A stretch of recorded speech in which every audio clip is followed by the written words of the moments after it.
Nous voulons vous saluer, vous tous qui nous suivez en ce moment.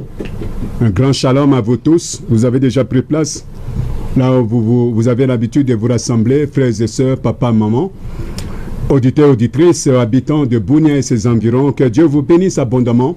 Nous sommes à notre programme du culte dominical au centre évangélique francophone La Borne. Ce matin, nous commençons de 7h30. Restez à côté de votre radio de 7h30 jusqu'à 9h, jusqu'à 8h55. Que Dieu vous bénisse. Nous sommes sur la RTM, Radio Télémon Bleu. Nous allons chanter, nous allons louer, nous allons élever la majesté de notre Seigneur. Nous allons proclamer sa grandeur qui couvre toute la terre. Alléluia. Nous élevons ta puissance, Père éternel. Merci Jésus. Merci Emmanuel. Jésus, Seigneur, Dieu de l'évangile.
Nous avons la victoire dans les noms de Jésus. Les Christ sur le trône, nous les déclarons. Jésus, tu es puissant. Encore une fois, nous triomphons. Nous triomphons dans les noms de Jésus. Nous avons la victoire. Nous avons la victoire dans les noms de Jésus. Les Christ sur le trône, nous les déclarons. Jésus, tu es puissant. Jésus, tu es puissant. Jésus, tu es puissant. Le vainqueur de la tombe. Le vainqueur de la tombe. Tu déplaces les montagnes. Tu déplaces les montagnes. Jésus, tu es puissant. Jésus, tu es puissant. Encore une fois, Jésus, tu es puissant. Jésus, tu es puissant. Le vainqueur de la tombe. Le vainqueur de la tombe. Tu déplaces les montagnes. Tu déplaces les montagnes. Jésus, tu es puissant. Triomphons dans les noms de Jésus. Nous avons la victoire. Nous avons la victoire dans les noms de Jésus. Les Christ sur le trône, nous les déclarons. Jésus, tu es puissant. Oui, nous triomphons, nous triomphons. Triomphons dans les noms de Jésus. Nous avons la victoire. Nous avons la victoire dans les noms de Jésus. Sur le trône, sur le trône, nous les déclarons. Jésus, tu es puissant. Jésus est puissant, omnipotent, est présent, déplace les montagnes.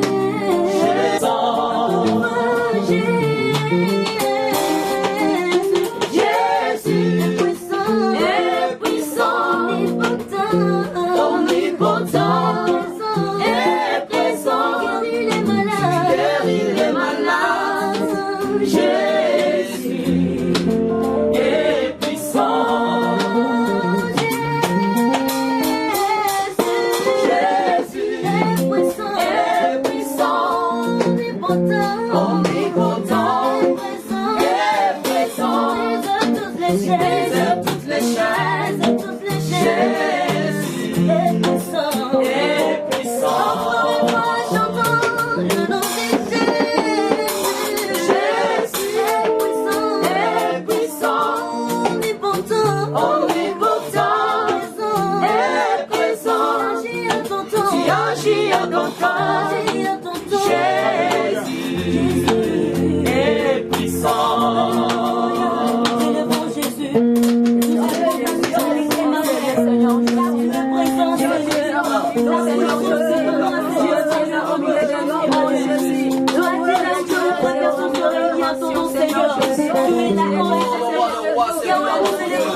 Shalom mes frères et sœurs. Shalom. Que la paix du Seigneur soit avec nous. Ce matin, nous allons lire un texte dans le livre de Hébreux, l'épître aux Hébreux, chapitre 11, verset 23 à verset 27. Nous voulons vous proposer un thème très important ce matin à partager avec vous. Le thème de notre message de ce matin s'intitule « Un regard exceptionnel, virgule, une décision cruciale ». Un regard exceptionnel, virgule, une décision cruciale. Ce que tu vois va te pousser à prendre une décision ce matin. Je reprends encore. Notre thème s'intitule « Un regard exceptionnel, une décision cruciale ».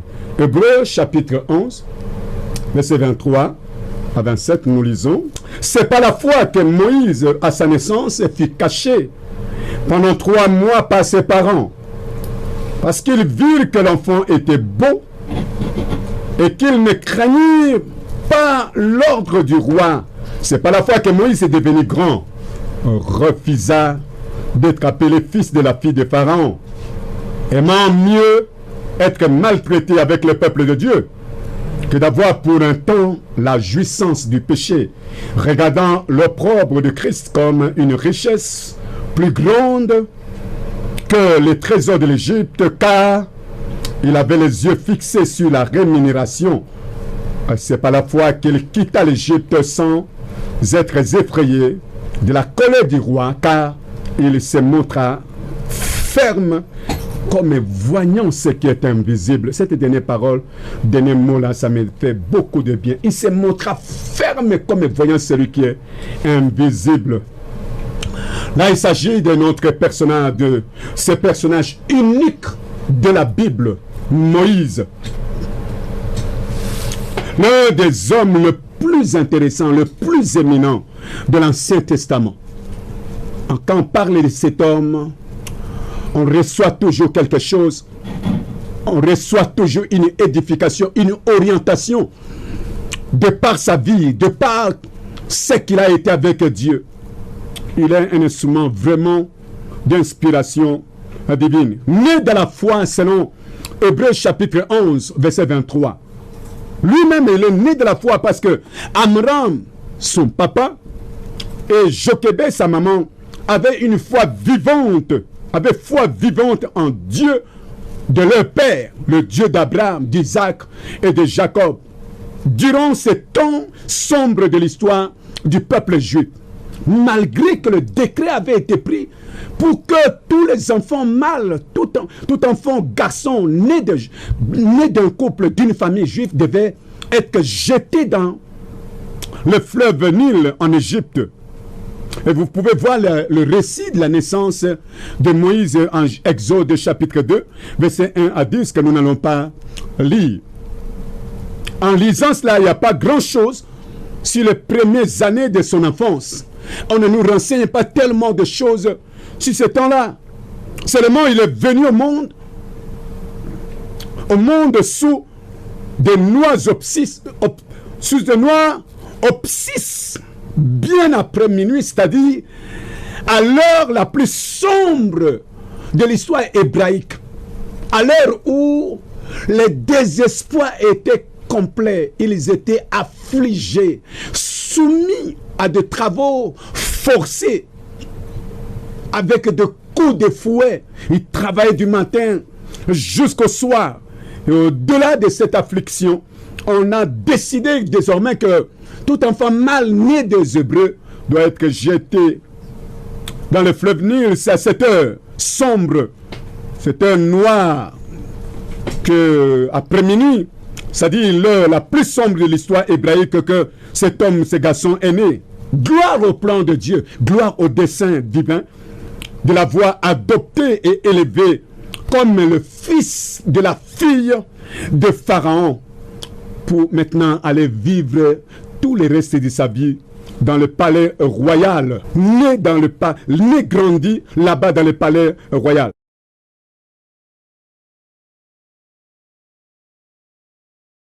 Et ce jeune homme, c'est ainsi qu'il fut instruit dans toute la sagesse des Égyptiens, puissant en parole et puissant en œuvre, nous dit Actes chapitre 7, verset 22. À partir de ces versets bibliques de Actes chapitre 7, verset 22, nous découvrons que Moïse avait toute l'instruction disponible du monde de ces temps-là. L'Égypte de cette époque-là était un pays le plus prospère, le plus développé et le plus dynamique du monde entier, avec des universités de grande renommée, au développement socio-économique inégalable, au sol fertile, très fertile, comparé au jardin d'Éden. Vous voyez, quand Moïse, quand Abraham et Lot sont sortis de l'Égypte, nous sommes dans Genèse chapitre 13, ils sont sortis de l'Égypte tellement qu'ils étaient riches, ils avaient des troupeaux, et leurs troupeaux couvraient, on nous dit, que leurs troupeaux couvraient la face de la terre. C'est ainsi qu'il y avait querelle entre les bergers des troupeaux d'Abraham et les bergers des troupeaux de Lot, d'où ils devaient se séparer. Abraham a dit: Lot, sépare-toi mon cousin, mon neveu, sépare-toi de moi. Si tu vas à gauche, moi je vais à droite. La Bible dit que Lot leva les yeux et regarda les côtés de l'Orient. Il voit la plaine de Sodome qui était arrosée comme le pays d'Égypte, comme Éden. Donc, la terre de l'Égypte de cette époque-là était tellement fertile. Quand vous lisez encore d'autres détails dans Deutéronome chapitre 11, on dit que l'Éternel dit à Moïse de dire aux enfants d'Israël, la terre de Canaan que tu vas aller prendre possession n'est pas comme le pays d'Égypte où tu jetais ta semence dans le sol et l'arrosais avec tes pieds. Donc ce n'était pas un effort, c'était vraiment un pays béni dans tous les domaines de sa vie. Les pyramides colossales de ces pays, avec leur précision mathématique, confondent les meilleurs architectes du monde d'aujourd'hui. Qu'ils soient américains, qu'ils soient canadiens, qu'ils soient architectes allemands, en tout cas, il est toujours stupéfait lorsqu'il regarde ces pyramides construites depuis de l'Antiquité, avec de telles précisions mathématiques qui les confondent. Tout ceci constitue l'environnement dans lequel a grandi cet illustre personnage depuis sa jeunesse. Une bonne vie, au standing très élevé. Qui ne pouvait pas rêver, quelle est cette sœur, quel est ce frère, qui ne pouvait pas rêver vivre un tel niveau de vie sociale comme Moïse dans le palais. Élevé dans les palais. Il ne connaît pas la souffrance. Il ne connaît rien du tout. On lui lave le vêtement, on repasse, on arrange son lit. Il ne fait que dormir, se réveiller, prendre son bain, manger sa nourriture. Tout le reste, c'est fait pour lui. On le fait comme ça, avec de courbettes. Il était le prince. Une bonne vie au standing très élevé. Et mes frères et sœurs, c'est au regard de toutes ces descriptions, face à tous ces bonheurs, qu'un mystère va se produire. Un mystère se produisit. Un changement sans appel s'opéra brusquement dans la vie de ce jeune homme. Un brusque changement négatif selon les hommes se produit dans la vie du jeune prince, le futur roi d'Égypte.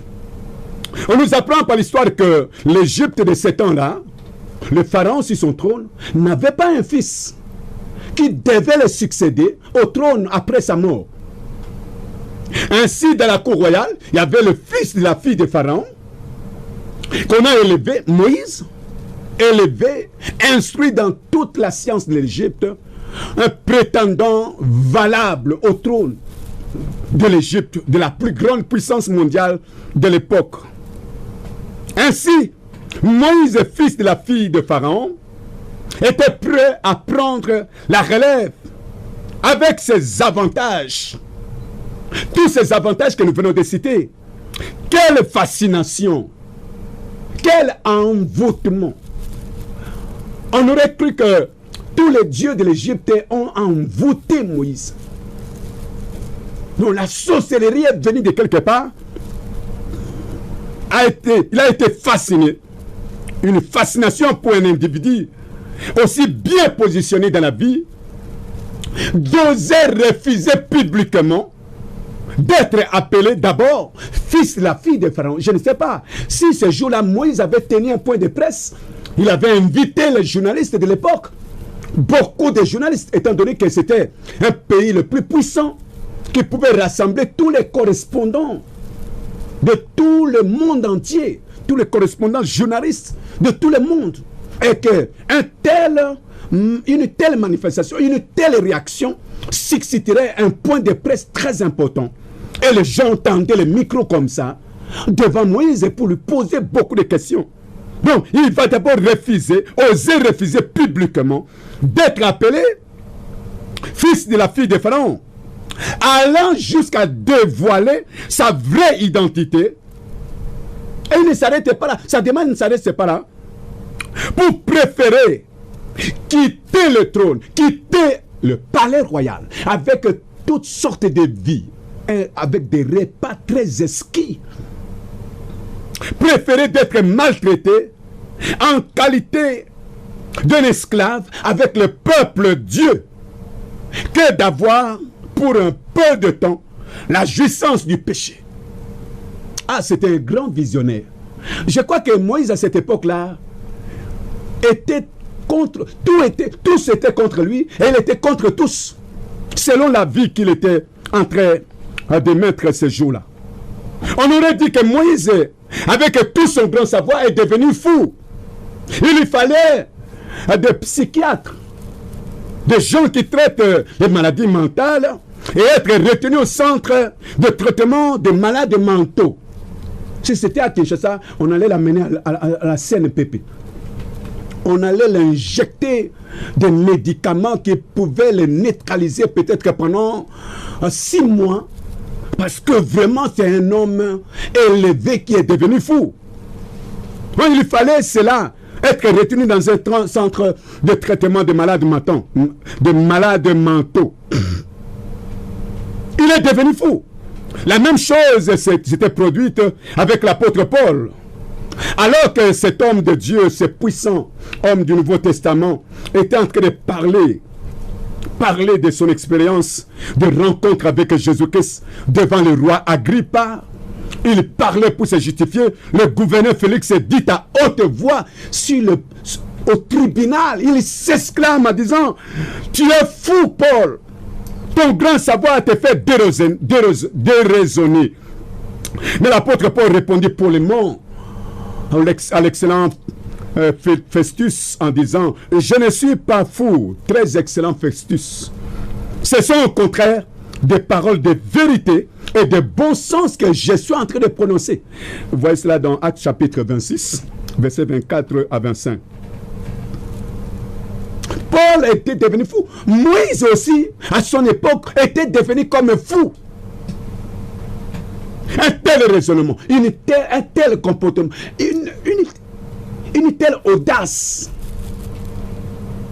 Qui il a trouvé ça ou qui l'a conseillé? Ça vient d'où? J'imagine peut-être qu'à cette époque-là, 40 ans après, peut-être avec des travaux forcés, ses parents étaient déjà morts. J'imagine un peu.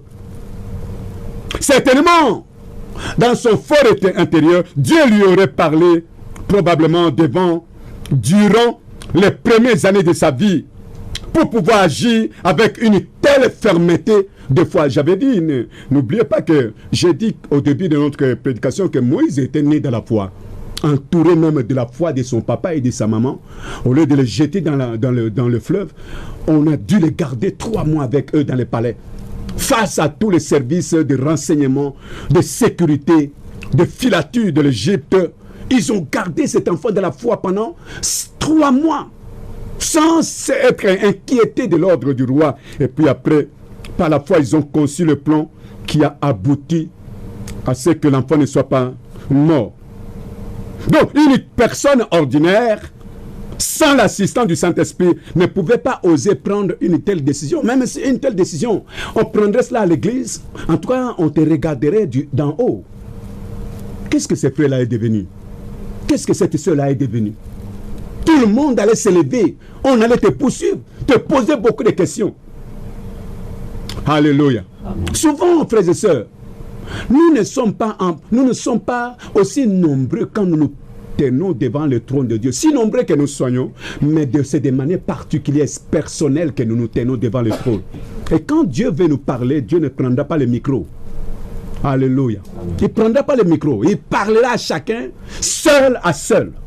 Il y a des choses que je veux, en étant en adoration, dans l'adoration profonde, en train d'adorer Dieu, il y a des choses que je vais recevoir que ma soeur ne va pas recevoir. Il y a des choses que ma soeur là-bas va recevoir de Dieu et que je ne saurai rien du tout si elle ne raconte pas, si elle ne témoigne pas de cela. C'est cela, Dieu. Donc, je le dis qu'une personne ordinaire, sans l'assistance de l'Esprit de Dieu, ne peut même pas oser une telle action. Il est dans le palais. Regardez tout le protocole du palais.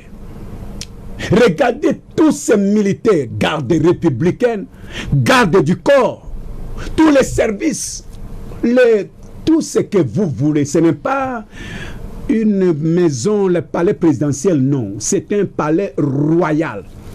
Et le royaume en question, c'est l'unique, la toute puissante, le tout puissant royaume de l'époque, l'Égypte, qui était comme le marteau de la terre, qui faisait trembler le monde entier.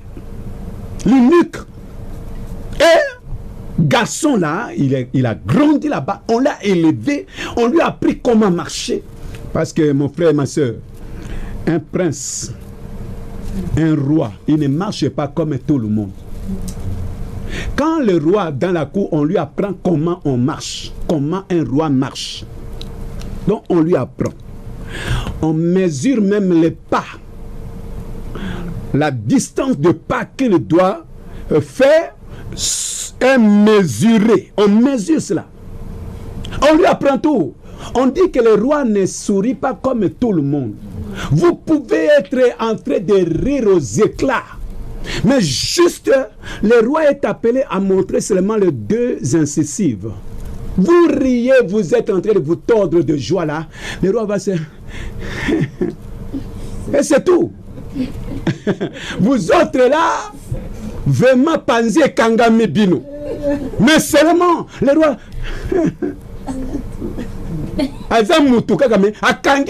puisque c'est comme ça qu'il doit être. C'est tout. On lui a appris cela. Comment, le protocole du palais, comment on reçoit, comment on traite les affaires du royaume, comment les délégations, comment les défilés, les honneurs, la gloire.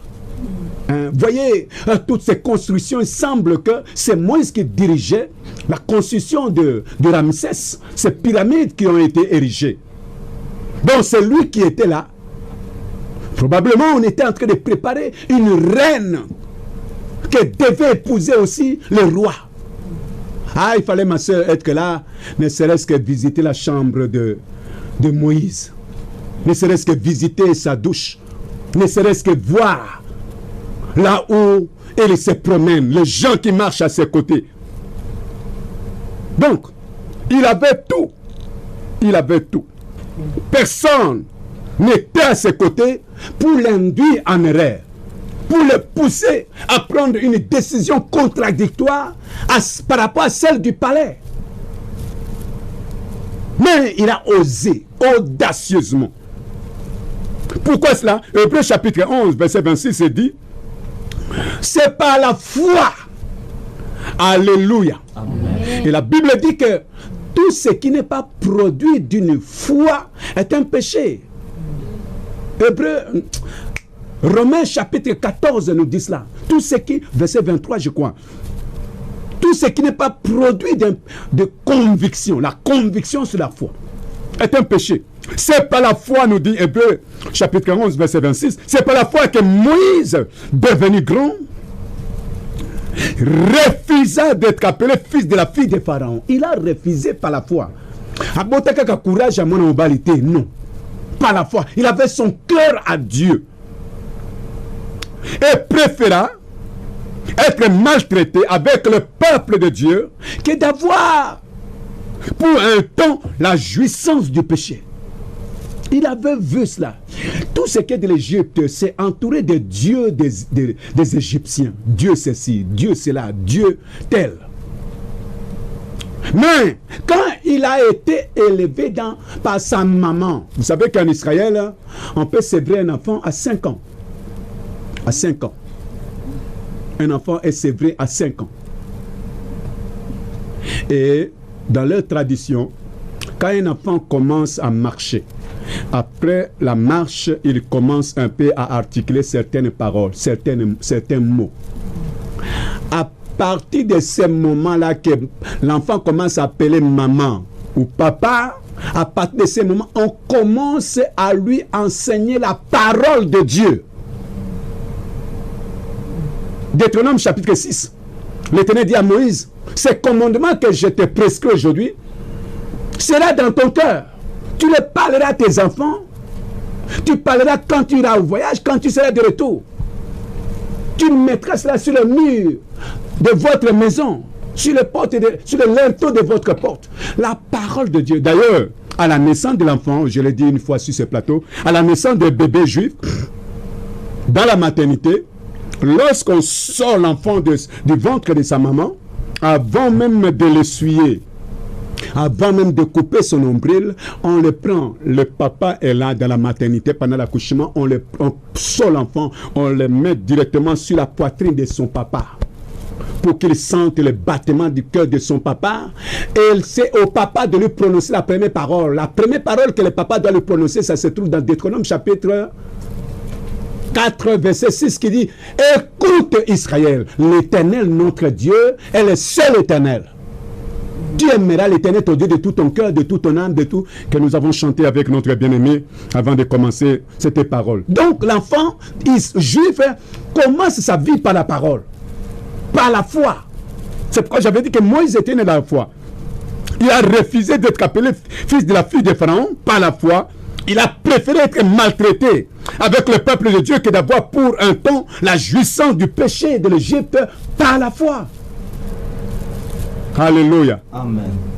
Ce texte nous montre clairement que cet homme a fait face à une décision audacieuse et cruciale. Une décision qui doit lui coûter la vie. C'est une décision pour la mort. Si cela n'est pas venu de Dieu. Très difficile dans sa vie qu'une personne peut prendre. Un choix entre abandonner, refuser et quitter le palais avec tout ce qu'il contient et celui de recommencer un nouveau style de vie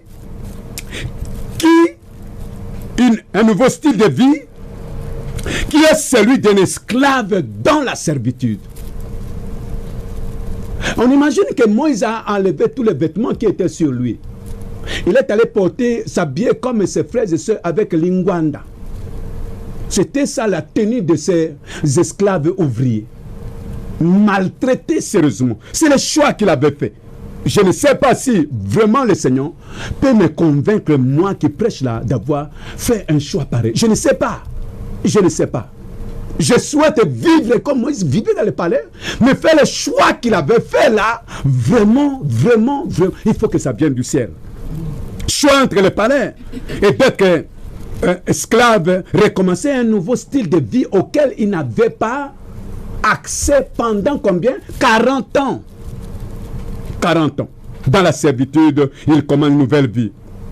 D'ailleurs, même le verset 27 nous dit que c'est par la foi que Moïse quitta l'Égypte. C'est par la foi que cet homme de Dieu va quitter l'Égypte, va fuir l'Égypte sans être effrayé de la colère du roi. Et lorsqu'on essaie de décrire la colère du roi, dans Proverbe chapitre 19, verset 12, on dit que la colère du roi est comme le rugissement d'un lion. Donc, dengue lion, angulumaka. Donc, il suffit que le lion fasse. Donc, dans cet environnement, à plus de 25 km, tous les animaux qui sont là-bas se sauvent qui peut. C'est comme si le lion est à côté. On dit que la colère du roi, Proverbe 19, verset 12, la colère du roi est comme le rugissement d'un lion. Donc, verset 27 nous dit que c'est par la foi que Moïse quitta l'Égypte sans être effrayé de la colère du roi, car il se montra ferme, un contre tous, sans armes, sans armée, sans garde du corps. Il se montra ferme comme voyant celui qui est invisible. C'est cette phrase-là que j'aime. Ah, Moïse voyait déjà Jésus-Christ. Yes. Alléluia. En ce temps-là, et même Jésus dans l'évangile, il a dit que Moïse a même parlé de moi. Tout ce que Moïse a écrit, toute la Bible ne parle que de moi. Le sujet central de la Bible, c'est Jésus. Moïse voyait déjà Jésus-Christ dans l'invisible. Il se montre ferme comme voyant celui qui est invisible. Donc, c'est cette vision-là qui a poussé cet homme à prendre une décision qui l'a bouleversé et qui a marqué sa vie comme un grand leader pour toujours. Il reste la référence des références. Il reste le seul unique leader de la Bible. Parce qu'il y a un texte qui le souligne.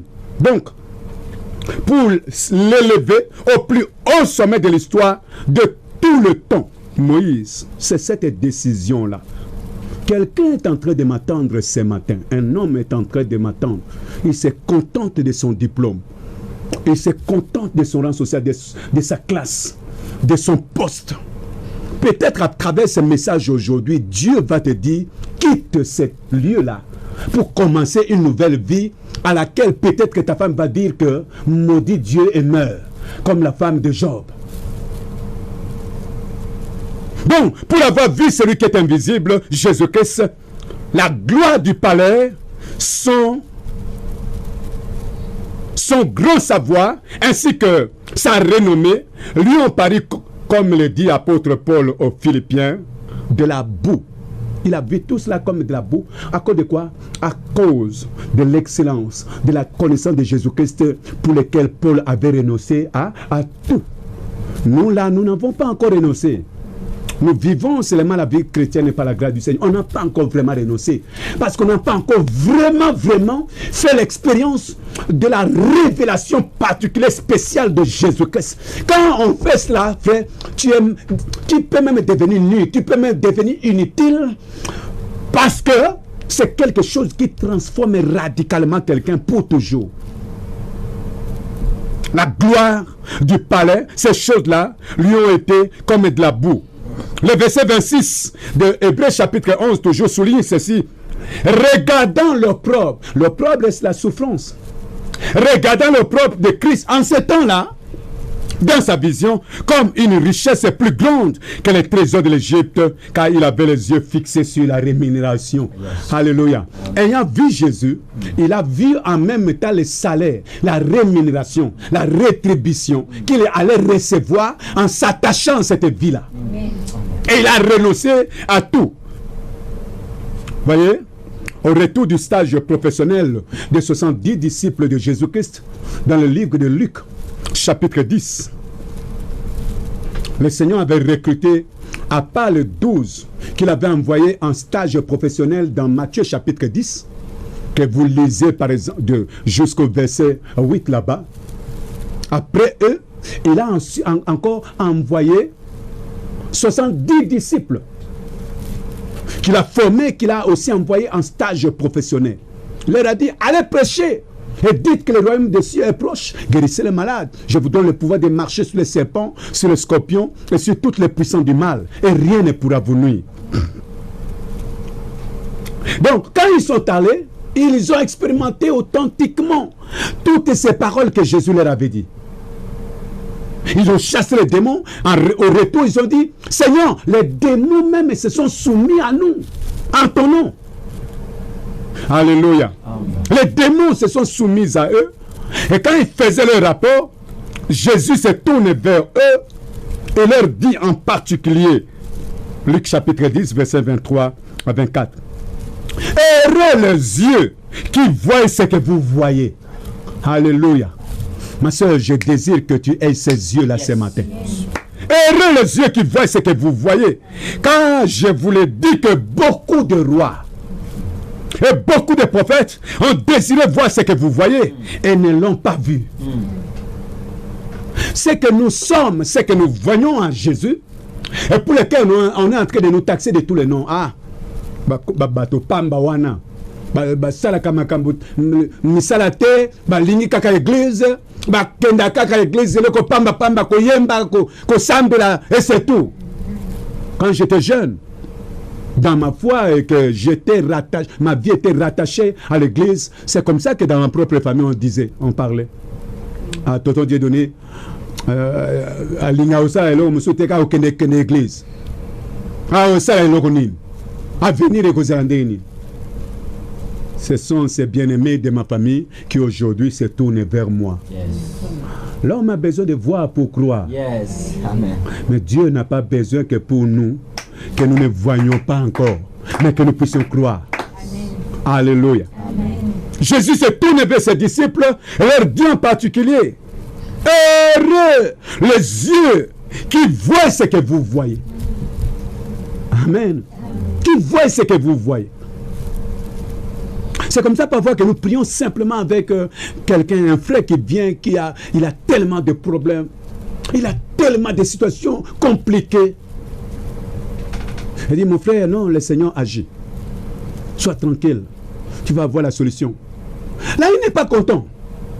À mon été côté les mis, au sauté dans ma bonne délit, au gangi, au simbi, au ningisi était. Ah, pasteur, on a un ngouyate. L'homme aime toujours l'extraordinaire. Ce n'est pas toujours ça avec Dieu. Alléluia. Dieu suit son propre courant.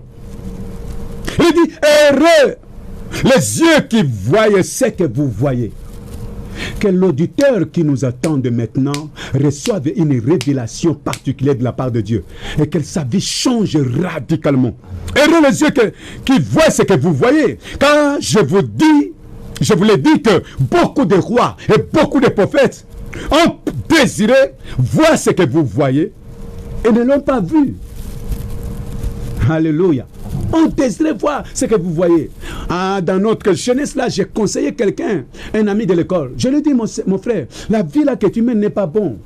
Ça ne peut pas t'amener très loin. Alors,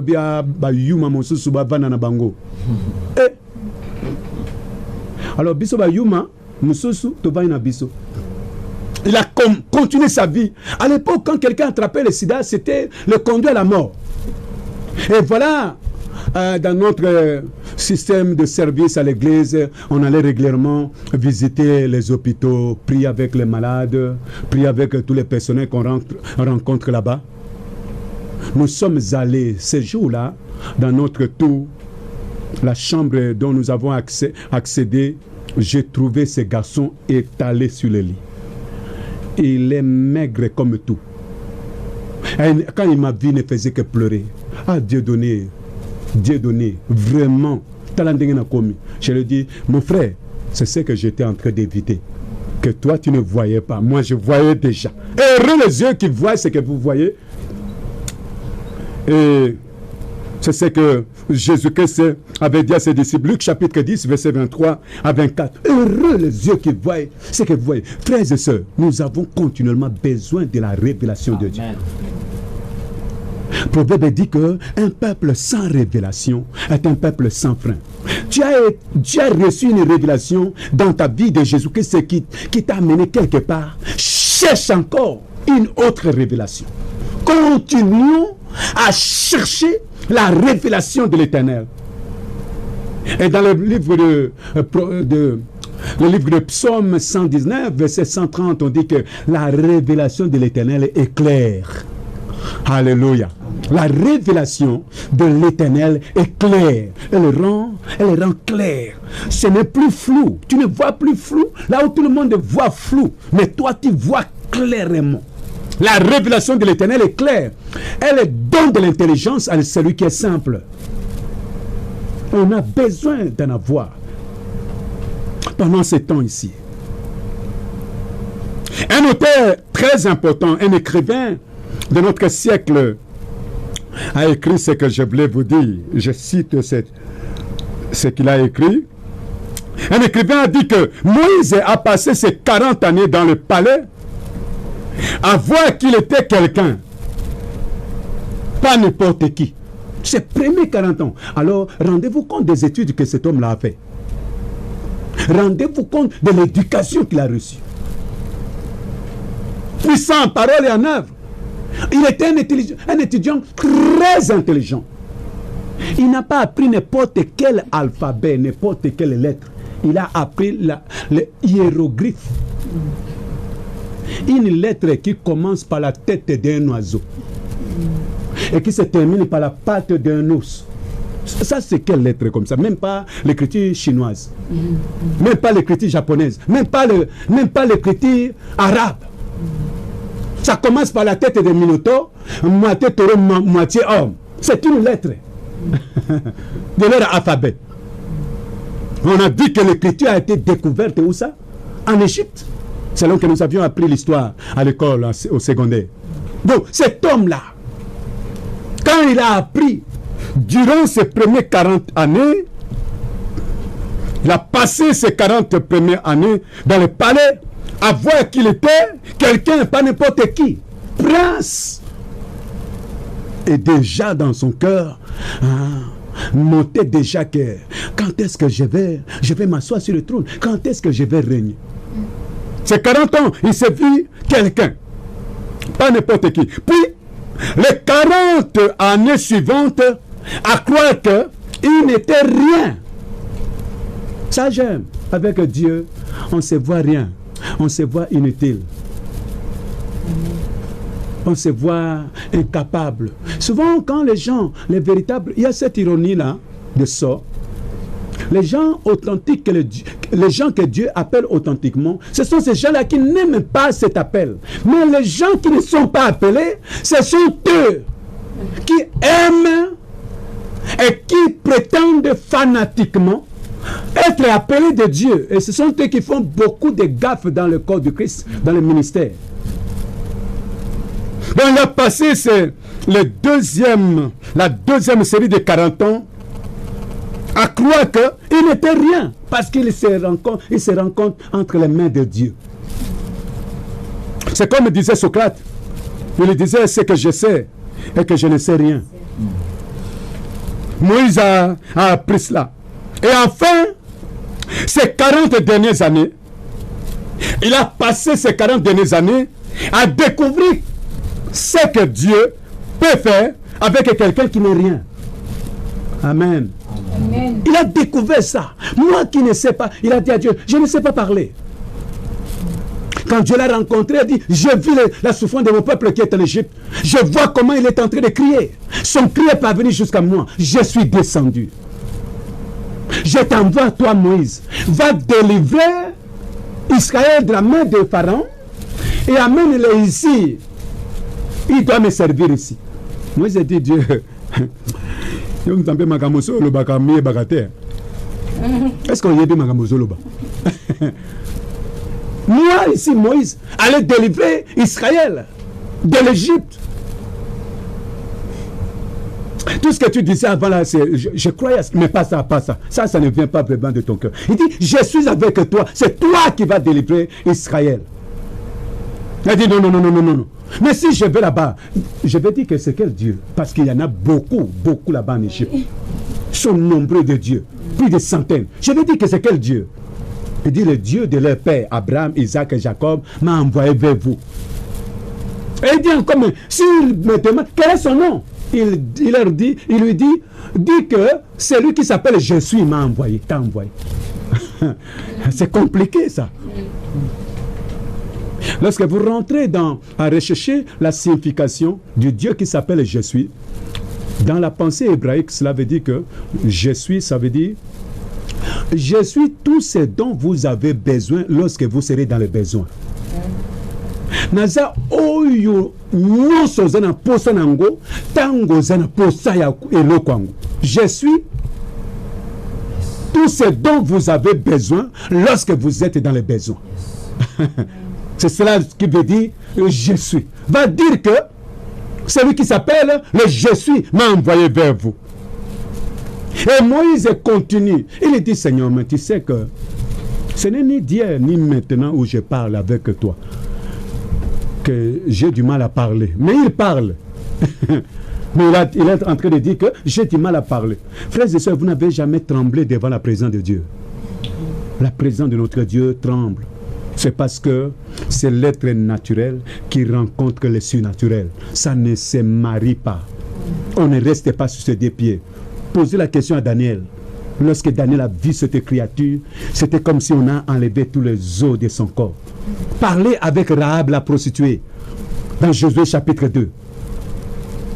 Elle dit aux espions que Josué avait envoyé pour explorer Jéricho en disant que ce que nous avons appris de vous, comment l'Éternel vous a délivré l'Égypte, comment il vous a fait traverser la mer Rouge et comment vous avez traité les deux grands puissants rois dans le désert. Quand nous avions appris ces choses, nos os, nos os se sont consumés au-dedans de nous.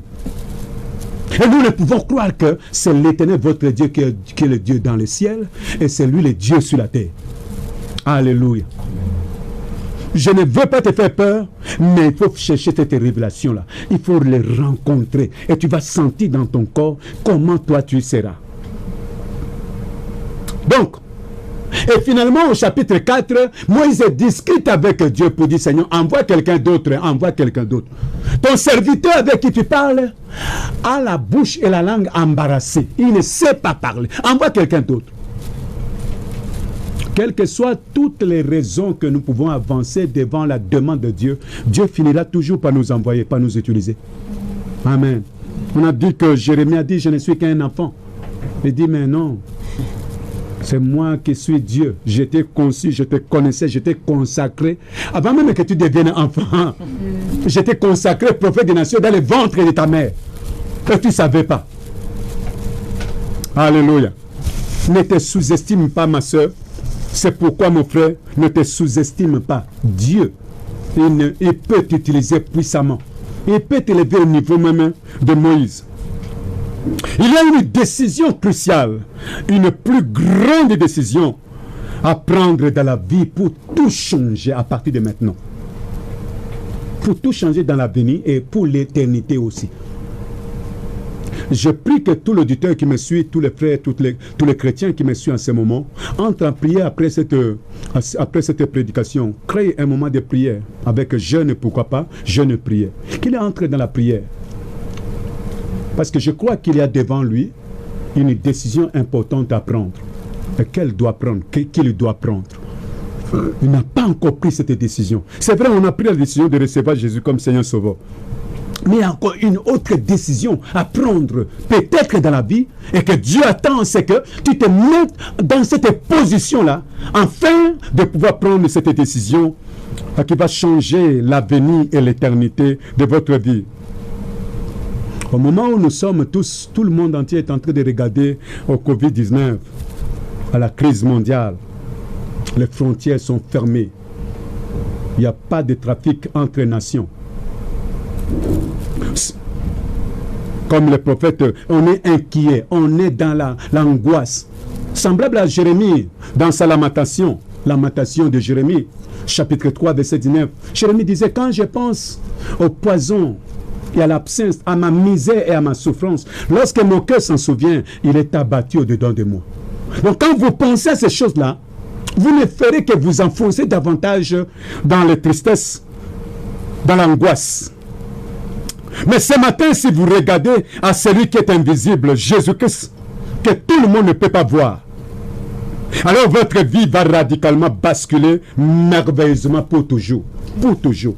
Cherchez Jésus, ma soeur, mon frère.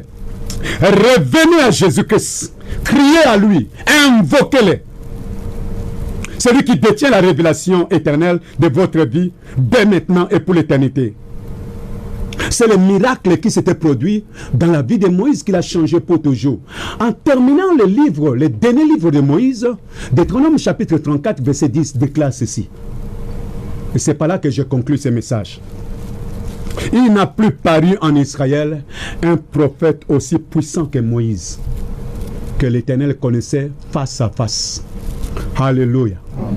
Il ne ressemble pas à Josué. Il ne ressemble pas à Samuel. Samuel ne peut pas l'approcher.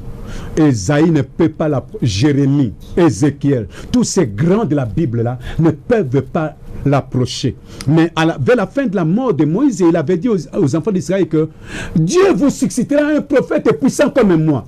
Et posez-moi la question de ce prophète puissant comme lui, c'est Jésus-Christ lui-même. Alléluia. Donc, Dieu vous suscitera un prophète puissant comme lui. Et celui qui n'a pas reçu Jésus-Christ comme Seigneur Sauveur, ce matin, je voulais qu'il puisse faire cette confession. Prie avec moi. Répète cette phrase avec moi. Seigneur Jésus, je viens à toi.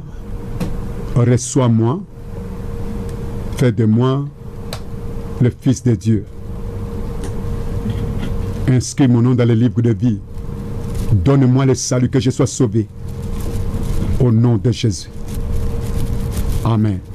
Que Dieu vous bénisse. C'était votre serviteur, le pasteur Dieudonné Boutou, sur le plateau de la radio Mont-Bleu à la fréquence de 87.5. Parole éternelle, une émission du Centre évangélique francophone, la Borne Bougne.